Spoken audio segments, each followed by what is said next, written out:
లక్షల మంది విశాఖపట్నం పార్లమెంట్ అభ్యర్థిగా నాకు మీ ఓట్లు వేశారు. నా హృదయపూర్వక వందన. మీరందరూ ఆశ్చర్యపోతున్నారు, ఏమైంది? 9 లక్షల ఓట్లు బీజేపీ టీడీపీ అభ్యర్థి అయిన శ్రీ భరత్కి ఎట్లా పడ్డాయి? 1000లో 1 కూడా, కనీసం 9 లక్షల్లో 10% 90,000, 1% 9,000, మనకి 8,000 కూడా ఎందుకు పడలేదు అంటే 1000 ఓట్లు భరత్కు పడితే మనకి 1 కూడా ఎలా పడలేదని ఆశ్చర్యపోతున్నాడు భరత్ కూడా. అయితే షాకింగ్ ఏంటంటే భరత్ జనరల్ ఏజెంట్, చాలా మంచి తెలివైన వ్యక్తి, హ్యాండ్సమ్, ఒక స్టార్ లాంటి కమ్మ కమ్యూనిటీకి సంబంధించిన ఆయన. మేమందరం కూర్చుంటుంటే 6 డిమాండ్ చేస్తున్నాం సంతకానికి. ఆయన షార్ట్ స్టేట్మెంట్స్ ఇచ్చాడు. ఆయన పేరు Suman.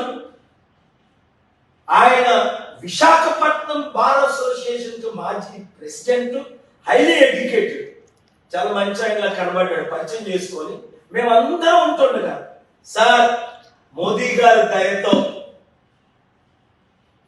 EVM organised Russian chip ద్వారా జరిగినది 25% ఓట్ బ్యాంక్ మాకు అందింది. అందుకే చంద్రబాబు నాయుడు గారు కూడా మోదీ గారితో పొత్తులు పెట్టుకోవడం జరిగింది, మాకు లాభం అయింది. అవును, ఎవరెవరు షాక్ అవుతున్నారు, ఎందుకు షాక్ అవుతున్నారు, మీ కామెంట్లన్నిటికీ నేను జవాబులు ఇస్తాను. మోదీ గారు షాక్ అవ్వట్లేదు, బీజేపీ నేతలు షాక్ అవ్వట్లేదు, వాళ్ళందరికీ తెలుసు. అసలు కరెక్ట్ గా చెప్పాలంటే 238 బీజేపీకి రాలే, దాదాపు 150 రఫ్గా వచ్చింది. కానీ ఎన్డీఏ జూన్ 1 నేనేం చెప్పాను, 300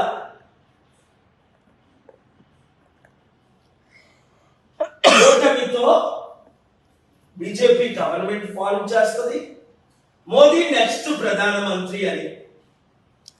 చాలా మంది దాదాపు 280, 300 ఇండియా కూటమి అంటే రాహుల్ గాంధీ, మమతా బెనర్జీ, సిపిఐ, సిపిఎం, వీళ్ళందరికీ కేజ్రీవాల్ వస్తుందని అంచనా. అయితే 200 దాదాపు 32 వారికి వచ్చాయి ఇండియా కూటమి. ఇక్కడ ఆశ్చర్యపోతుంది ఎవరంటే పురంధేశ్వరి. 2019లో నేను విశాఖపట్నంలో పోటీ చేస్తే 36,000 వచ్చాయి. ఇప్పుడు లక్షలతో నేను ఏ విధంగా రాజమండ్రిలో బీజేపీ అయ్యాను. ఎక్కడి నుంచో కడప నుంచి వచ్చిన సీఎం రమేష్ అనకాపల్లి, నేను అనకాపల్లిలో ఎలాగే ఎంపీ అయ్యాను.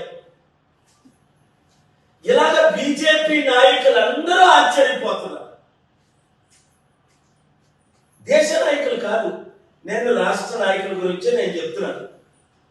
సో ఇప్పుడు మీకు అర్థమైందా?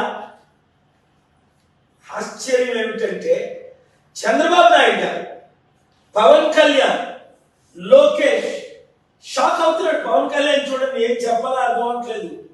ఏ విధంగా 21లో 21 గెలిచాం, ఆయనదే గెలవడం కష్టం అని అనుకున్నారు.